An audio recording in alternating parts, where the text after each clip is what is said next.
Bonsoir. Au sommaire ce soir, des images du traditionnel marché de Noël, des enfants du judo. Fin de l'année oblige une rétrospective de l'année 2018, mais pour commencer, nous avons eu l'honneur de recevoir dans notre studio une sportive originaire d'Ajetmo qui brille au plus haut niveau international. Bonjour Marie. Bonjour. Merci de nous accorder cette interview. C'est un plaisir. Donc tu es une championne de pentathlon. Est-ce que tu peux nous parler de ton sport? Décris-nous ton sport s'il te plaît. Alors oui, je fais du pentathlon moderne du coup depuis maintenant un peu plus de 10 ans. Donc le pentathlon moderne c'est 5 disciplines. Donc on a la natation, on a l'escrime, on a l'équitation et ensuite on a la dernière épreuve, ce qu'on appelle le combiné. C'est le mélange un peu comme au biathlon de la course et du tir au pistolet. Alors comment tu as été amenée à faire ce sport? Alors j'ai découvert ce sport grâce à ma grande sœur en fait qui elle était très bonne nageuse et qui s'est faite recruter au Krebs de Talence donc à Bordeaux et donc elle s'était faite recruter en pentathlon et en natation donc c'est comme ça que j'ai connu le pentathlon. J'ai fait la demande, elle est partie en natation et moi l'année d'après j'ai fait ma demande pour rentrer dans le pôle. Mais tu avais déjà fait de l'athlétisme sur Agenmo, tu avais déjà fait de l'équitation à Agenmo, comment t'es venue? Alors je suis originaire du coup de la natation. Je m'entraînais depuis que j'étais petite dans le club d'Ajetmo de natation et en plus après je courais un petit peu avec les crosses UNSS avec le collège d'ici d'Ajetmo aussi. Donc du coup tu as intégré donc, ce centre de formation. Et ensuite, maintenant, où est-ce que tu es quel est ton parcours actuel du coup alors? Alors j'ai commencé, donc je suis rentrée au pôle de Talence à Bordeaux, j'y ai fait 6 ans. Et après mes 6 ans, j'ai été autorisée à intégrer le pôle France à l'INSEP, donc à Paris. Mais bon, ça a l'air un petit peu lourd comme organisation, je veux dire, bon, il te faut un cheval, comment se passent ces entraînements? Alors nos entraînements, nos journées, elles sont réglées de 9h à 19h et en fait on enchaîne un petit peu les 5 épreuves dans la journée. On est à 3-4 épreuves minimum par jour et on peut aller jusqu'à 5. Et du coup voilà, c'est organisé comme ça, on a chacun notre programme. Pour l'équitation, on n'a pas de chevaux à nous, donc c'est la particularité du pentathlon. Donc on a la compétition organisatrice qui ramène des chevaux. Donc en fait on fait des parcours d'obstacles en compétition sur des chevaux qui nous sont inconnus. Ah d'accord, c'est le tirage au sort, tu veux dire, c'est ça? C'est ça. Exactement. Alors, ça a de l'importance, c'est ça? Tu peux avoir un bon cheval et un cheval moins bon? Mais les chevaux ont leur caractère aussi, donc il y a des jours où ils n'ont pas envie. Donc oui, il y a des chevaux plus compliqués que d'autres et des chevaux qui nous correspondent mieux que d'autres. Donc c'est la singularité du pentathlon. Voilà, c'est savoir s'adapter à n'importe quel cheval sur lequel on peut tomber. Mais alors, du coup, tu es adhérente à un club sur Paris, c'est ça? Comment ça se passe pour toi perso? Alors en fait, j'ai un club sur Paris, mais je m'entraîne uniquement dans mon centre d'entraînement. Ensuite, je vais les week-ends donner des coups de main dans mon club, mais voilà, je m'entraîne pas du tout avec eux, c'est juste, je viens juste les voir de temps en temps. Mais voilà, après sinon je m'entraîne entièrement avec mes entraîneurs du centre de formation. Ton statut, alors, c'est professionnel, semi-professionnel? Comment tu es Alors, j'ai pas un statut professionnel, c'est pas assez médiatisé pour que l'on puisse en vivre. Mais voilà, on trouve des contrats d'image, des mécénats qui nous permettent de nous entraîner à 100%, d'être à 100% à l'entraînement et de ne pas avoir à se préoccuper à trouver de l'argent ou à travailler les week-ends pour subvenir à nos besoins. Il paraît que tu as eu de super résultats, tu peux nous en parler? Oui, j'ai fait une année assez incroyable. Donc, en plus, je revenais d'une saison compliquée parce que je m'étais fait opérer la saison passée. Et donc voilà, cette année, c'était la meilleure saison de ma carrière. Donc, je suis championne d'Europe en titre et je suis également 3e des championnats du monde. Donc c'est un magnifique résultat. Est-ce que ça va t'ouvrir des portes pour une carrière, enfin pour les Jeux Olympiques, on va en parler, c'est ça je crois le Graal, hein? Ça ouvre des portes, c'est sûr, ça ouvre des portes, ça donne un peu plus d'ambition aussi. Voilà, jusqu'à présent, oui, je voulais aller aux Jeux, bien sûr, mais avec ces médailles, je rêve plus seulement des Jeux, je rêve aussi de la médaille olympique. Donc oui, ça donne encore plus d'étoiles dans les yeux. Alors ça serait vraiment quelque chose de fabuleux, hein. Vraiment on te le souhaite vraiment de tout cœur. Donc les prochains Jeux Olympiques, hein, c'est où? Tu peux nous en parler? Alors les prochains Jeux Olympiques c'est en 2020 à Tokyo. Et voilà, donc notre saison va commencer à partir de février. La qualif olympique va se dérouler pendant 1 an et demi à peu près. Donc en fait j'ai 1 an et demi pour faire toutes les meilleures perfs pour réussir à avoir ma qualification. En tant que tu es première française, c'est ça? Oui, je suis numéro 1 française. Et combien de numéros françaises sont qualifiés pour les Jeux Olympiques? Il y a seulement 2 places. 2 places pour les filles et 2 places pour les hommes. Donc c'est serré. On est en ce moment, on est 3 à vraiment se battre pour la qualif olympique. Donc c'est serré, mais voilà, après j'ai réussi à prouver cette année que c'est faisable, que je peux y arriver et je compte bien le refaire. 2024, c'est Paris? 2024, c'est Paris. C'est loin? C'est un petit peu loin. C'est un petit peu loin pour moi. J'ai un corps qui est tout fin, donc je me blesse facilement. Donc je pense qu'après 2020, ce sera sûrement la fin de ma carrière.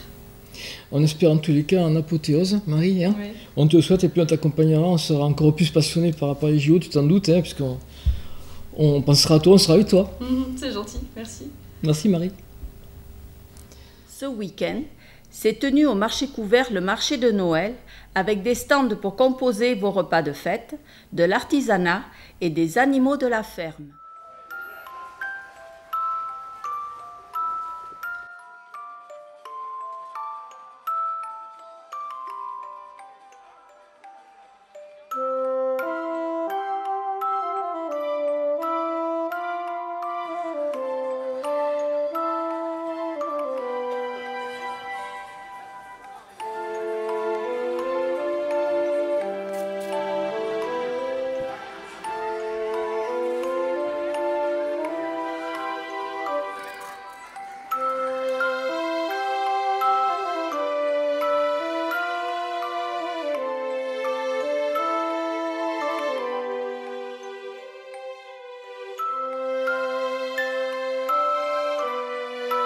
Oui, bonjour, je suis donc Madame Valade. Nous sommes de Comensac et nous fabriquons donc des sapins et décorations de Noël.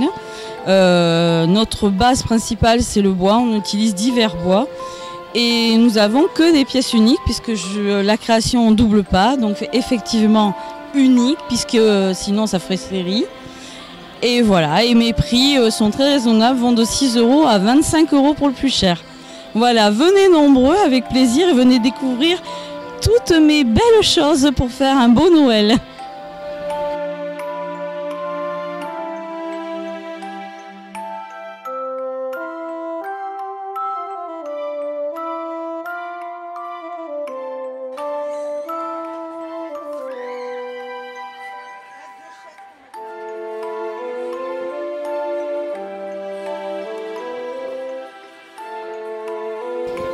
Alors bonjour messieurs, dames, moi je m'appelle Sophie Spinelli, j'habite à Gaujac. Il y a 1 an et demi avec mon conjoint, on a acheté une parcelle sur laquelle on cultive du safran, donc on a 16 000 pieds en terre. Donc on cultive du safran qui nous permet de faire des chutneys, donc pour les fêtes c'est super pour accompagner les fromages, les foie gras, les viandes, les desserts, pourquoi pas. On a un sirop de safran pour monter les chantilly qui est super. Et après, on a toute une gamme aromatique. Donc, ce qui est important de dire, c'est que sur notre terrain, on travaille essentiellement en permaculture, en biodynamie. Donc, on met absolument aucun produit et on travaille tout à la main. On n'a pas de machine. Alors, éventuellement, on aura un bouc pour nous aider, une chèvre, des poules, des canards. Mais voilà, on laboure rien, on taille rien, on traite rien. On s'amuse à associer les plantes entre elles pour s'aider. Voilà, on imite la nature, tout simplement. Voilà, donc Magetmo, c'est une première pour moi. Ça fait pas longtemps qu'on habite dans le coin. Donc, c'est la première année qu'on fait le marché. Donc j'espère qu'on va se retrouver très vite sur le marché, que je puisse vous faire déguster, excusez-moi, tout ça. Voilà, avec plaisir. Merci.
Bonjour, je m'appelle Nathalie Mage et je viens sur Agenmo tous les samedis matins au marché qui se situe à la Rotonde. Et je vous propose dans ce cadre d'exposition des produits bien-être, des produits labellisés bio, donc des fruits secs et des produits bénéfiques pour notre santé qui va de la spiruline locale avec du miel et des bonnes choses, de l'aloe vera, etc. Et à la saison, je propose des kiwis jaunes, une petite merveille toute douce, appréciée des enfants. Et également de la bonne vanille de Madagascar et des fromages pur brebis fermiers, ainsi qu'un loup petite qui est une petite tome de brebis issue d'une agriculture biologique. Donc que du bon travail, respectueuse de l'environnement et des animaux. Voilà, donc je suis aujourd'hui sur le marché de Noël avec une bonne animation et une bonne ambiance. Et voilà, je vous remercie de votre attention et je vous souhaite un très bon Noël à tous et une bonne fin d'année.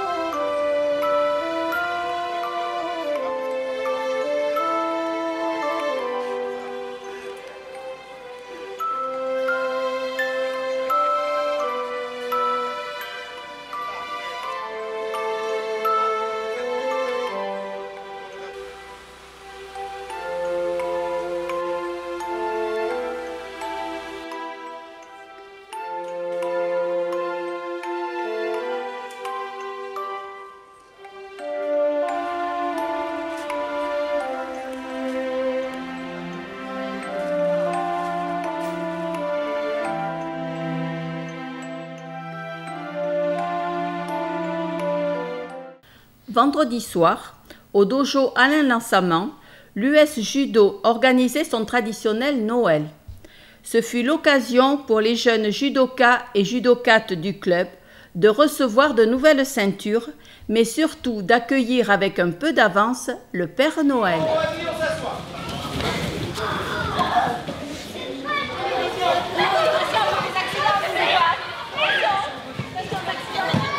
On met les mains sur les épaules. Numéro 1.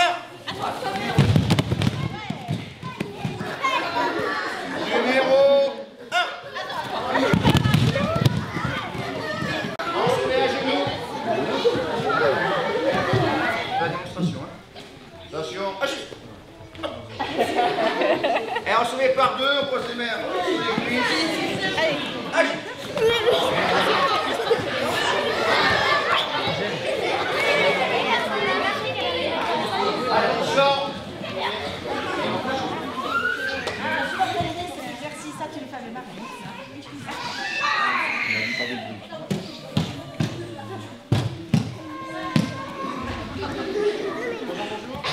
Ça t'est mis.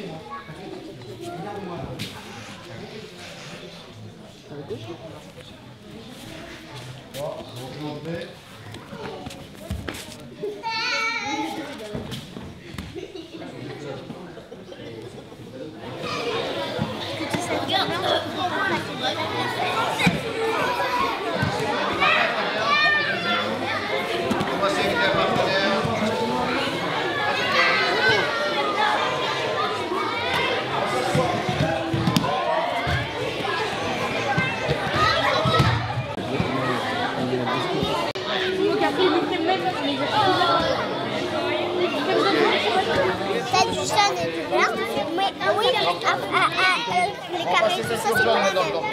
Ça veut dire que c'est pas d'un. Allez, on ne fait pas du bruit, on fait le salut.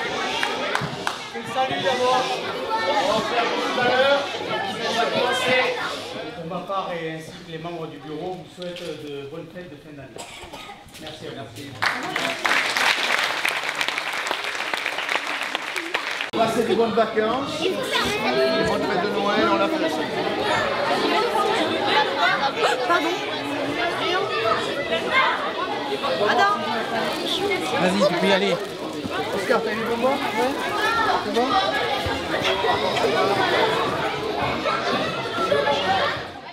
Il y a 20 ans, la finale basket de Sport pour tous. Vendredi dernier se déroulaient les finales du tournoi de basket de l'association. Voici les résultats. En ce qui concerne la finale, l'équipe du bar du rugby l'a emportée face à l'équipe de Chélaunay. Pour la finale de la consolante, le gagnant est l'équipe de la ville face à l'équipe de chez Cap. Et pour les féminines, l'Aunay l'a emporté sur l'équipe de l'expérience. Comme vous le savez, Sport pour tous s'adresse à toutes les équipes constituées d'AJETMO, aussi bien dans les entreprises que par des groupes d'amis. Tout le monde peut y trouver son compte, puisqu'on pourra pratiquer un sport pour lequel on n'est pas licencié. Basket, foot, volley, pala, paddle. Citons pour mémoire quelques noms d'équipes. GAN, XL, La Peña Péchu et d'autres noms plus folkloriques. Bad Boys, Doniban, soit 18 équipes qui se sont affrontées depuis fin octobre lors du tournoi de basket. À partir de la première quinzaine de janvier, vous pourrez vous inscrire pour le tournoi de volley auprès de l'association.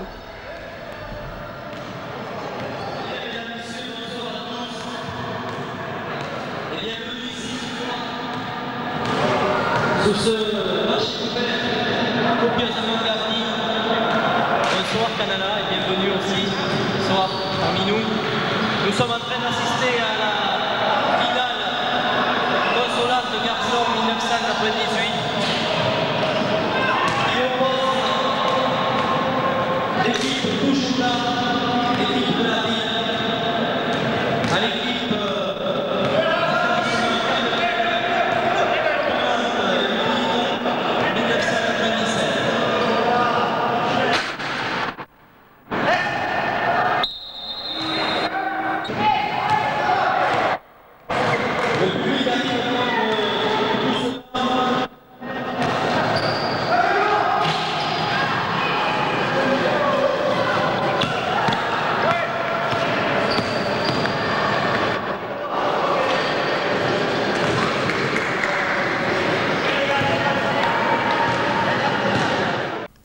Revenons maintenant sur quelques images de ce début d'année 2018. C'est la fête des couleurs en Inde. On a choisi ce nom pour notre association parce qu'on voulait colorer le quotidien des personnes touchées par le cancer, avec un quotidien souvent noirci par la maladie. Forcément, on a envie pourquoi pas essayer d'aider les personnes à ce niveau-là. On propose plusieurs activités, donc c'est sur inscription, donc que ce soit dès l'annonce de la maladie, mais aussi à distance des traitements. On propose sur inscription, il y a une cotisation de 20 € par an, et après on fait un système de carte forfaitaire avec en moyenne 3,50 € l'activité d'une heure. Et donc il y a des activités physiques avec du rose pilate, du yoga, de la danse, des conseils diététiques, de la psychologie avec tous des intervenants bénévoles. On a aussi une socio-esthéticienne, un socio-coiffeur qui aide à se réapproprier un peu son image pendant la maladie, mais aussi à faire des petits modelages détente parce que souvent on accumule beaucoup de tension, que ce soit au niveau des épaules, du dos. Donc un petit moment juste de douceur pour soi pendant 1 heure où vous avez des professionnels bénévoles qui sont là que pour vous. Ça apporte beaucoup de réconfort après la maladie. Enfin, quand on est en rémission, c'est même pas après la maladie. Nous sommes toujours malades et tout ce qu'on nous propose met de la gaieté quand même un petit peu dans notre vie, quoi.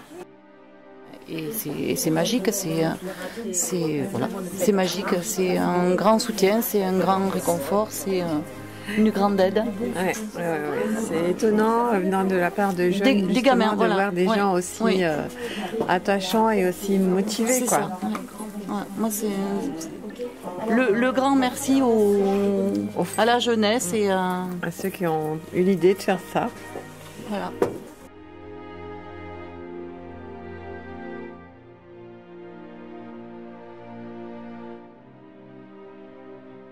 Alors, il s'occupait plutôt des aveurs, mais après c'était quelqu'un de très sympathique, très compétent, qui savait animer un groupe, qui pouvait être parfois pas dur, c'est pas le mot, mais qui savait parler aux joueurs et qui à côté de ça après pouvait être très agréable en dehors du terrain et même plutôt bout en train parfois et qui avait beaucoup de respect vis-à-vis des joueurs et les joueurs avaient également je pense beaucoup de respect vis-à-vis de Jean-Pierre.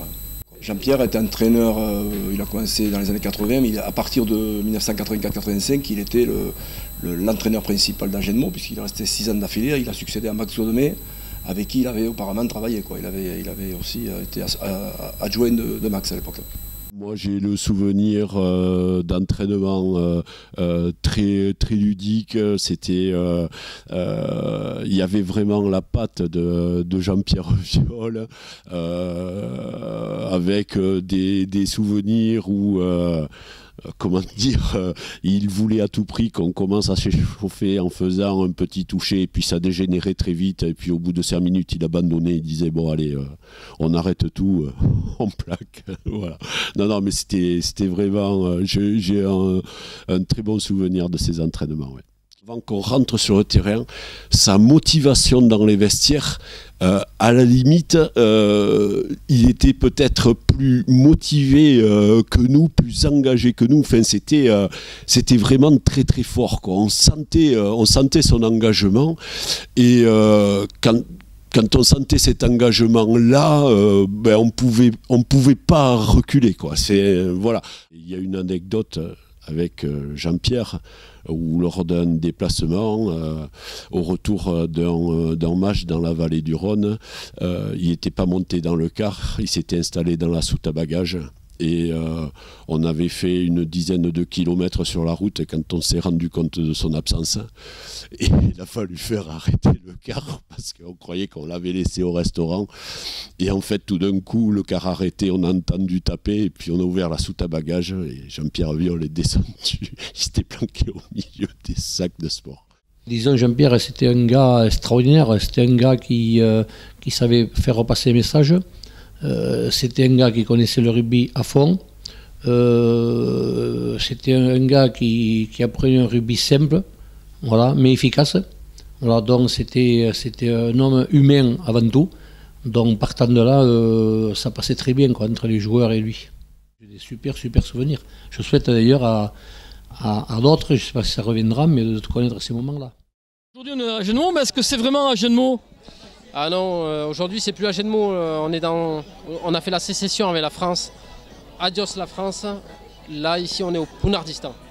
Mais c'est quoi, c'est une principauté, c'est une ambassade, c'est quoi qui s'ouvre aujourd'hui ? C'est un nouvel État, sous le régime de la dictature, et je suis le dictateur. Alors comment êtes-vous arrivé au pouvoir par un coup d'État ? C'est sous le tirage au sort. Donc c'est un coup d'État par tirage au sort. Bon. Donc si je comprends bien, c'est donc le Pounardistan. On va retrouver la Peña Punar, c'est ça au départ de l'histoire ? Oui, tout à fait, ouais. Et alors vous avez ouvert une ambassade, qu'est-ce qui se passe derrière nous là ? Eh bien on vient de prendre notre indépendance, notre propre local. Et voilà, donc du coup on fait ça, quoi. Notre indépendance et notre nouvel État qu'on a créé. Voilà. Donc vous avez invité les officiels agenmosiens ? Voilà, tous les officieux de agenmosiens, les peñas aux alentours, les membres de la mairie, voilà, tous ceux qui sont concernés dans la ville. Quoi. Voilà. Alors aujourd'hui c'est on va dire la pose de la première pierre, mais je crois qu'il y a quelque chose qui sera prévu dans quelques jours. Qu'est-ce qu'il va y avoir ? Tout à fait, le 2 juin prochain. Il y aura la fête de l'indépendance parce que voilà, on est un nouvel État, donc voilà, on fera notre indépendance et il y aura un événement tout autour de ça. Voilà. On peut en parler ou c'est trop tôt ? Oui, tout à fait, on fera un midi-minuit comme la coutume à la Peña Punar. Il y aura un concours équestre typique du Pounardistan et ensuite... Alors le concours équestre du Pounardistan, j'ai vu que c'était mixte, on peut avoir des explications ou pas ? Ouais, c'est encore sous le sceau du secret. Non, ça sera sous l'effet d'une course avec des obstacles, tout simplement. Avec un manche à balai et une tête de cheval entre les jambes, voilà. Oui, bien entendu, ouais, j'imagine un petit peu, ouais. Donc, d'autres animations après ? Et après, il y aura différents DJ tout au long de la journée. Voilà, des DJ très connus dans le coin. Mais alors, finalement, le Pounardistan, ça commence où ? Ça s'arrête où, alors ? Ça commence à la boucherie Labarthe, au début de la rue. Et ensuite, ça finit à la pharmacie centrale. En face de la pharmacie centrale, pardon. Donc vous avez carrément annexé tous les commerces de la rue alors? Oui, oui, tout à fait. Tous les commerces de la rue sont devenus des commerces officiels du Pounardistan. Mais il n'y a pas une spécialité chez Labarthe? Je me suis laissé dire qu'il y avait quelque chose qui avait un rapport. Tout à fait, il y a la saucisse du Pounardistan qui est à base de poney. À base de quoi? De poney. De poney, d'accord, très bien. Bon, c'est une spécialité d'Europe centrale, c'est sûrement de là que vous venez, je pense, vu la tenue des hommes de troupe, c'est ça, hein? Tout à fait, c'est ça, c'est ça.